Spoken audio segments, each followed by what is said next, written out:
கள்ளச்சாராயம் இது போன்ற முந்தைய அரசுகள் நடக்கலையா? தமிழ்நாட்டிலையும் சரி, சமீபத்தில் குஜராத்தில் கிட்டத்தட்ட 42 பேர் இறந்தாங்க 2022. அவங்க பாஜக கூட்டணி இருக்கிற பீகாரில் வந்து 2022 கிட்டத்தட்ட 100 பேர் இறந்துருக்கிறாங்க. நான் சொன்ன செய்தி தவிர நீங்கள் தயவுசெய்து பாருங்க. இது போன்ற அது குஜராத்தில் பொறுத்த வரைக்கும் பூர்ண மதுவிலக்கு இருக்கு, பீகாரில் பூர்ண மதுவிலக்கு இருக்கு.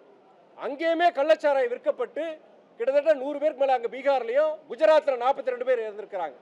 அங்கே உடனே அங்கே ஆட்சியை கலைச்சிட்டாங்களா, இல்லாட்டி ஆட்சியை வந்து அவங்க இது பண்ணிட்டாங்களா? இங்கே ரயில்வே துறையில் அதே மாதிரி 2 நாளைக்கு முன்னாடி நீங்களே பார்த்துருப்பீங்க, ஒரு விபத்தில் கிட்டத்தட்ட 10 பேர். இந்த 10 வருடங்களில் கிட்டத்தட்ட 1000 பேர் மேலே விபத்தில் நடந்திருக்கிறாங்க. நம்மளுடைய இது மாதிரி விபத்துகள் நடக்குது. இதுக்கு வந்து நான் ஒன்று சொல்கிறேன், மக்கள்கிட்ட ஒரு விழிப்புணர்வு வேணுங்க. அது மக்கள்கிட்ட நீங்கள் காவல்துறை சரி நடவடிக்கை எடுக்கிறோம். காவல்துறை இன்னைக்கு சம்மந்தப்பட்ட எஸ்பி வந்து அவரை சஸ்பெண்ட் பண்ணியிருக்கிறாங்க, அவர் டிஸ்ட்ரிக்ட் கலெக்டரை வந்து அவரை டிரான்ஸ்ஃபர் பண்ணியிருக்கிறாங்க. கண்டிப்பாக விசாரணை நடக்க போகுது. இதுக்கு காரணமான அவங்க காரணமான நபரை வந்து கைது பண்ணியிருக்கிறாங்க. இதில் யாரெல்லாம் மறைமுகமாக சம்மந்தப்பட்டிருக்காங்க அவங்க மேலே கண்டிப்பாக இது எந்த கட்சியை சார்ந்தாலும் சரி, யாராக இருந்தாலும் சரி, கண்டிப்பாக நடவடிக்கை எடுக்க போகிறாங்க. அது அரசாங்கம் சொல்லியிருக்கு. ஆனால் நான் சொல்கிறது வந்து விழிப்புணர்வு மக்கள் மத்தியில் முதல்ல வரணுங்க. முதல்ல வந்து நான் சொல்கிற எல்லா இடங்களையும் சொல்கிறேன். இப்போ எங்கள் ஊர் கலிங்கப்பட்டி கிராமத்தில் அங்கே மதுக்கடை வைக்கும்போது ஊர் ஜனங்களோட ஆணு பொண்ணு எல்லாரும் சேர்ந்து அன்னைக்கு தலைவர் வைகோட சேர்ந்து மதுக்கடை வைக்கக்கூடாதுன்னு சொல்லி ஊரை ஒன்றா இருந்தால் அதை நாங்கள் தடுத்து நிறுத்தணும்.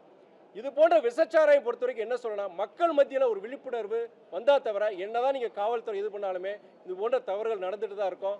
ஆனால் குறைந்தபட்சம் இது தவிர்க்க நான் ஏற்கனவே சொன்ன மாதிரி கடுமையான சட்டங்கள், இது போன்ற போதைப் பொருட்களோ இந்த மாதிரி விஷச்சாராயம் கள்ளச்சாராயம் பண்ணுறவங்களுக்கு வந்து குறைஞ்சபட்ச ஆயுள் தண்டனை இல்லைன்னா மரண தண்டனை கொடுத்தாலுமே தவறு கிடையாது நான் சொல்லுவேன். நான்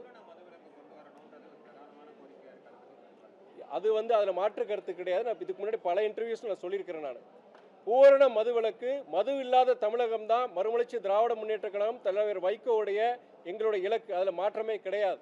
நாங்கள் வந்து கூட்டணியில் இருந்தாலுமே அரசாங்கத்துக்கிட்ட நாங்கள் கிட்டத்தட்ட இந்த 3 வருடங்களாக கொஞ்சம் கொஞ்சமாக இந்த மதுவை வந்து நம்ம அகற்றணும், தமிழ்நாட்டில் அகற்றணும், இந்த கடைகளை கொஞ்சம் கொஞ்சமாக குறைக்கணும் தான் சொல்லிட்டு இருக்கிறோம். நாங்கள் கூட்டணியில் ஒரு அங்கமாக இருக்கிறோம். நாங்கள் அதை நாங்கள் சொல்லிட்டு தான் அதில் மாற்று கருத்து கிடையாது. கண்டிப்பாக அதாவது அரசியல் சொல்கிறீங்க இல்லையா, இன்னைக்கு எதிர்கட்சியில் இருக்கிறவங்க சில பேர் சில குற்றச்சாட்டு நான் பார்த்தேன். நான் ஊடகத்திலையும் நீங்கள் நிறைய இதில் நான் பார்த்தேன்.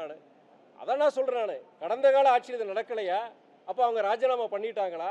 இல்லை நீங்கள் பாஜக நீங்கள் ஆண்ட குஜராத்லையும் சரி பூர்ண மதுவிலக்கு இருக்கிற குஜராத்தில் 42 பேர் இழந்தாங்க 2020 கதிய கள்ளச்சாராயத்தினால. இப்போ அந்த அரசாங்கம் ராஜினாமா பண்ணிட்டாங்களா? இல்லை பீகாரில் அவங்க ஆதரவு இருக்கிற அவங்க கிட்டத்தட்ட 100 பேர் இருந்தாங்க இதே கள்ளச்சாராயத்தில், ராஜினாமா பண்ணிட்டாங்களா? இது அரசியலாக்க வேண்டாம்.